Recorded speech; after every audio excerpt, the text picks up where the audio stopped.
Hello everyone. In this video we will solve this reasoning question. तो question क्या कह रहा है कि कुछ सर्टेन नंबर ऑफ पीपल एक रो में बैठे हुए हैं और वो किस डायरेक्शन को फेस कर रहे हैं, वो नॉर्थ की तरफ फेस कर रहे हैं। तो एक रो में कुछ नंबर ऑफ पीपल बैठे हुए हैं नॉर्थ को फेस किए हुए, ओके, अपवर्ड डायरेक्शन में, ओके।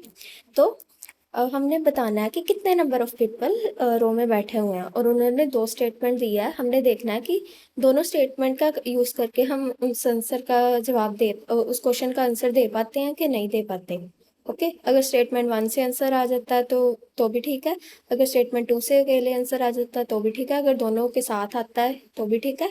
ओके, अगर दोनों के साथ भी नहीं आता तो उस इन्हीं सब ऑप्शंस के हिसाब से हमने करेक्ट आंसर चूज करना है इन 5 ऑप्शंस में, ओके। तो सबसे पहले स्टेटमेंट 1 क्या कहती है कि पी जो है वो second from the left hand of the row है, ओके। तो लेफ्ट हैंड इस साइड होता है, राइट। तो यहाँ से सेकंड है वो, यानी कि फर्स्ट पर्सन कोई और होगा और उसके बाद कौन आता है, उसके बाद आ रहा है पी, ओके। तो R sits in the middle of the row, तो यहाँ पे कहीं जाके आर है मिडल ऑफ द रो में, ओके। और फिर उन्होंने बताया 3 people sit between P and S, P और एस के बीच में 3 पीपल हैं। पर अभी हमें ये नहीं पता कि कितने लोग हैं, तो हम ये नहीं कह सकते कि आर जो है उनके बीच में आएगा कि नहीं, कि आर के पीछे ही 3 पीपल कवर हो जाएंगे, हम ये कुछ कह नहीं सकते, ओके। तो इसलिए हम अभी वो नहीं लगाएंगे। उसके बाद नेक्स्ट स्टेप पे जाते हैं। 3 people sit between P and S who sit second from the right end of the row. उन्होंने ये भी बता दिया एस कहाँ पे बैठा है, S is from right end of the row, second from the right end of the row, okay. तो राइट एंड यहाँ पे होता है, ओके। तो यहाँ से फर्स्ट पर्सन कोई और होगा और यहाँ पे जो सेकंड पर्सन है वो कौन है, वो है हमारा S, okay. Wait a second, वो है हमारा एस, ओके। तो उन्होंने ये भी बताया था कि 3 people sit between P and S, okay. तो एक तो आर ही हो गया, तो 2 पर्सन और होंगे और आर मिडल में है ना, तो एक आर के लेफ्ट में होगा, एक आर के राइट में होगा, ओके। तो टोटल पर्सन कितने हुए, 1 2 3 4 5 6 7। तो 7 पर्सन हुए। ये हमें स्टेटमेंट 1 ने ही जवाब दे दिया। अब हम स्टेटमेंट 2 को भी एक बार चेक कर लेते हैं, ओके। तो स्टेटमेंट 1 से हमें आंसर मिल गया, हम स्टेटमेंट 2 को भी देख लेते हैं। तो सबसे पहले नॉर्थ को फेस किए हुए लोग बैठे हुए हैं एक रो में, ओके।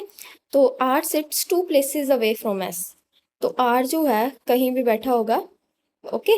वो एस से 2 प्लेसेस अवे है और एस कहाँ पे बैठा है, S who sits second from the right end of the row. तो उन्होंने स्टार्टिंग में बता दिया एस जो है वो सेकंड है राइट हैंड से, तो राइट हैंड इधर था फर्स्ट और यहाँ पे सेकंड क्या हुआ, एस, ओके। तो और आर उससे कितने प्लेसेस दूर है, 2 प्लेसेस दूर है, ओके। तो उसके एस के राइट में तो एक ही प्लेस है, तो उधर तो बैठा नहीं होगा आर, तो एस के लेफ्ट में ही बैठा होगा ना। तो ये फर्स्ट प्लेस अवे और ये सेकंड प्लेस अवे, ये को यहाँ पे आर बैठा, ओके। फिर उन्होंने बोला है R sits in the middle of the row, R जो है वो मिडल में है, ओके। तो आर अगर मिडल में है, उसके राइट हैंड में 3 पर्सन है, तो उसके लेफ्ट हैंड में भी कितने पर्सन होंगे, 3, 1 2 3, ओके। तो इसी से अगर हम काउंट करें 1 2 3 4 5 6 7, तो इससे भी हमें आंसर 7 पीपल मिल गया, ओके। तो स्टेटमेंट 1 भी हमें आंसर देती है, स्टेटमेंट 2 भी हमें आंसर देती है, ओके। तो हम कौन सा ऑप्शन करेक्ट होगा हमारे इन सभी ऑप्शंस में, either statements alone are sufficient to answer the question, right. कोई भी स्टेटमेंट अगर हम अकेली लें तो वो हमें जवाब दे रही है, ओके।